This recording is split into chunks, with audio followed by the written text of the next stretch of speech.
வரட்டுப்பள்ளம் அணையில் இருந்து ஆந்தியூர் பகுதியில் உள்ள ஏரிகளுக்கு தண்ணீர் திறப்பு. ஈரோடு மாவட்டம் ஆந்தியூர் அருகே உள்ள மேற்கு தொடர்ச்சி மலை அடிவாரத்தில் வரட்டுப்பள்ளம் அணை அமைந்துள்ளது. 33.46 அடி கொண்ட அணை தற்போது முழுமையாக நிறைந்துள்ளது. இந்நிலையில் தமிழக அரசு உத்தரவின் பேரில் பழைய ஆயக்கட்டு பாசன பகுதிகளுக்கு இன்று நீர்வளத்துறை அதிகாரிகள் மற்றும் விவசாயிகள் திறந்து வைத்தனர்.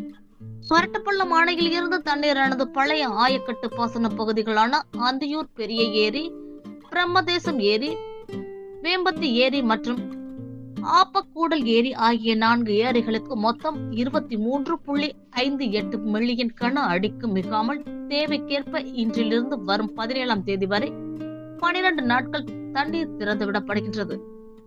இந்த தண்ணீர் திறப்பு மூலம் மறைமுகமாக 2000 ஏக்கர் விவசாய நிலங்கள் பாசன வசதி பெறுகின்றன. மேலும் 10க்கும் மேற்பட்ட கிராமங்களுக்கு குடிநீர் தேவையையும் பூர்த்தி செய்கின்றது.